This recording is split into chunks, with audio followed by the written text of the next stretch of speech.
Good deeds and the glad tidings about them, नेक आमाल और इन पर मिलने वाली खुशखबरियाँ.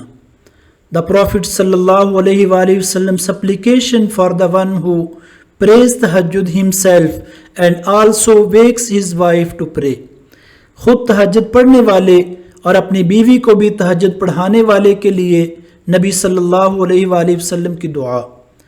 अन अबी हुरैरता क़ाल क़ाल रसूलुल्लाह सल्लल्लाहु अलैहि वसल्लम रहिमल्लाहु रजुलन क़ाम मिनल लैली फस्क़ल्ला व ऐक़ज़ इम्रअतहु फ़इन अबत नज़ह फ़ी वजहिहल मा रहिमल्लाहु इम्रअतन क़ामत मिनल लैली फस्क़ल्लत व ऐक़ज़त ज़ौजहा फ़इन अबा नज़हत फ़ी वजहिल मा.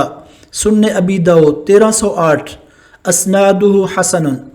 Narrated by Abu Huraira, may Allah be pleased with him, that the Messenger of Allah sallallahu alaihi wasallam said, may Allah have mercy on a man who gets up at night and prays and then wakes his wife to pray.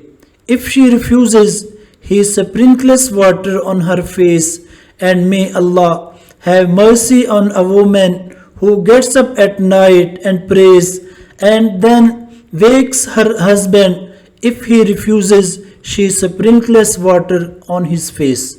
हज़रत अबू हुरैरा रज़ी अल्लाह ताला अन्हु कहते हैं कि रसूलुल्लाह सल्लल्लाहु अलैहि वसल्लम ने फरमाया, अल्लाह उस शख्स पर रहम फरमाए जो रात को उठे और नमाज पढ़े और अपनी बीवी को भी बेदार करे. अगर वो ना उठे तो उसके चेहरे पर पानी के छींटे मारे.